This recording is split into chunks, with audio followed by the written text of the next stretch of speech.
my origins really started, man. It's like my whole mother's side of the family, they're all musicians. Like they all sing, and and it kind of came from that. So the crazy thing was when I was growing up, I didn't really think singing was that much of a gift. You understand what I'm saying?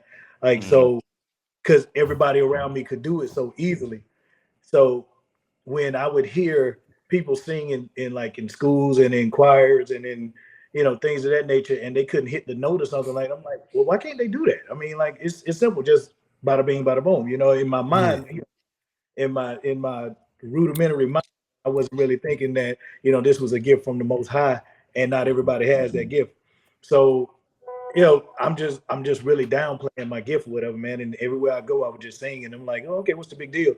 It wasn't until I got like into the 12th grade. No, I take it back till I was 12 years old, Mm. where I got in choir for the first time. I was always in the band and couldn't play to save my life, but I was always in the band for some reason.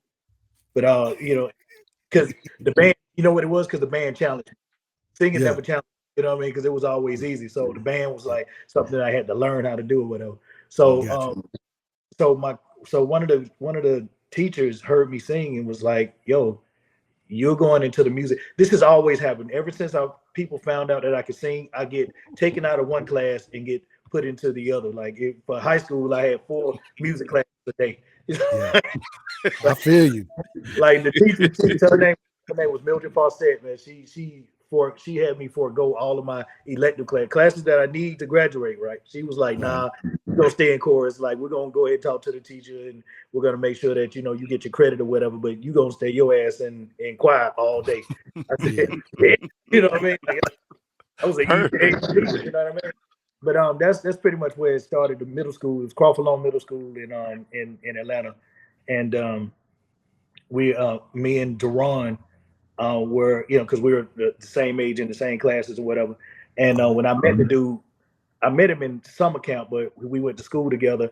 And the dude was in the music room on the piano playing what is it, Mozart? Hmm. Wow. Yeah. Right. Yeah. And now I'm thinking that the dude is taking classes and whatnot. No, he learned that from a McDonald's commercial. I don't know. I'm telling my age now, man. But Wow. like Yeah. back in the 80s or whatever, it was just like this little white girl. She was trying to learn how to play, Mozart and or is it Beethoven? It's one of them. I think it's It's Beethoven. Beethoven. You're right. Beethoven. It's Beethoven. Yeah. And she was learning how to play Beethoven, but she was singing the McDonald's song in her head while she was doing it and whatnot. And so the Yeah. dude heard it from that and then took Crazy. it from that. So that was crazy. And then I heard it and I went in there and started doing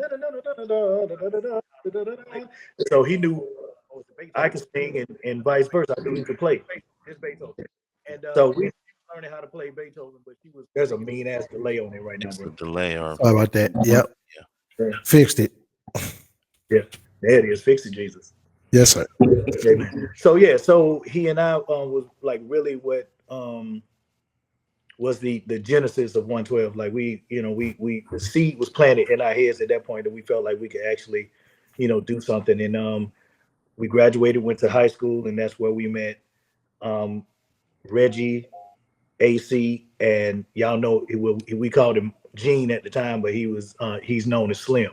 You know what I Yes. mean? So y'all know him as Slim, but he was Right. Gene to us. Yes. So Right. so it was pretty much me that recruited everybody. You know what I mean? I pulled Oh, everybody in. okay. It was like, yo, like it wasn't even a question. It was like, yo, you singing now? You in this group? And they was like, oh, I am. I was like, yeah, Yeah. you Yeah. know, Come here, nigga. so Get your cold. ass over here. Yeah, yeah, yeah. Rag, Yeah. you You belong to us now. damn greatness. You know what I mean? Like it was funny because nobody fought it. They were just like, all right, cool. And so the meeting place was my grandmother's house, which is right down the street from the high school we attended. And Granny would go in there and she would like cook like chicken and green beans and cornbread and all this stuff. Like so these foods is Ooh, candy yams, all that good stuff. So these ooh, foods, shout out grandma. yeah, God. man. Yeah, man. So she really was instrumental in us because we was singing our hearts out and we like, man, I'm hungry. My grandma was in there just cooking, and That's what's up.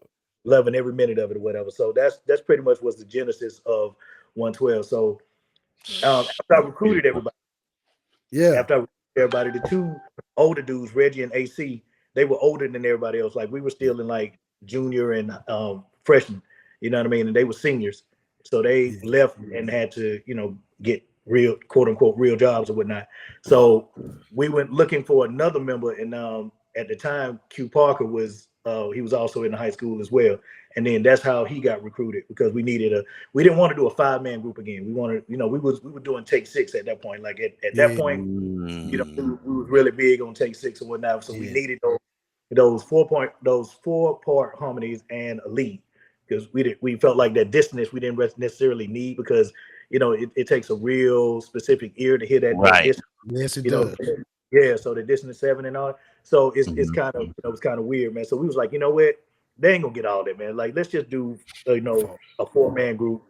And Boyz II Men was really big at the time too. So we really was emulating a lot of what Boyz II Men was doing at the time. So, it was just that was the pretty much the genesis of 112 at that point. So yeah, we went out 112 with our managers at the time and couldn't get in because we were too young.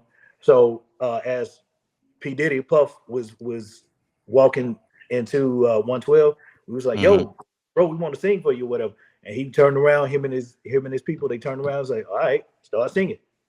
And so I don't know if you guys have ever been to 112, the club 112 back in the day or whatever, but there used to be a line wrapped around the corner and whatnot, right? Yes. So it went from a line to a semicircle around and stuff. So everybody was just listening to us sing, and we were singing everything. Take 6, Boyz II Men, Commission. We were singing. Yeah. We were singing anything. I was singing for y'all life in the middle of the parking lot. That dude Puff was like, "Sing for your supper." You know what I mean? So get over there. Crazy. Entertain us. You know what I mean? Yeah. And see that's the mark of, we knew we were ready. Like we were like, hell yeah. Like in our minds, we were like, people were looking at us like, are they gonna be ready? In our minds, we were like, hell yeah, bro. This is what we were waiting on. We were like, if this dude gives us stuff, because we were already seasoned. At that point, we were already singing in talent shows in Atlanta. Like we had won every talent show it was. You know what I mean? So y'all were killing it. Yeah, bro. We could not wait for that man to give us the green light, bro. We went in there, we sung our hearts out. And he still was on the fence about 112 at the and not because of the talent, but at the time, Bad Boy was like, it was. I remember seeing a poster and it had a baby. He had a shirt off and he had like them hard ass white shoes that'll crack your ankles if they kick you and shit. Yeah. So dude had the little fake gun out like this. He had no shirt on, had a chain on, and underneath it it read strictly hip hop music. So at the time, Bad Boy was just strictly hip hop. Yeah. So we was like, how we gonna get signed to this dude? And all he knows is hip hop. You know what I mean? So he was on the fence about it. We were on the fence about it, but at the same time, we were like, bro, we need a deal. You know what I mean? So if this dude is ready to sign us, then we're gonna go ahead and. But he was still on the fence. The 3 people that got him convinced to sign 112 was Usher, Faith Evans, and Kim Porter. We were on that. We was at Doppler Studio. We were at Doppler Studios in Atlanta, and Usher was working on. He was working on his album when his first album. Every time I think of you. Yeah. He was working on that album, and Faith at the time she wasn't Faith Evans. She was a songwriter and she was a writer, background singer. All of that stuff, whatever. Like she was singing background for Mary J. Blige and all that stuff. So that's what she was doing at the time, whatever. So she just knew what she heard, and she was like, "Yo," she told Puffs like, "Yo, if you don't sign, this is how," and I quote, "If you don't sign them niggas, you fucking stupid," is what she said.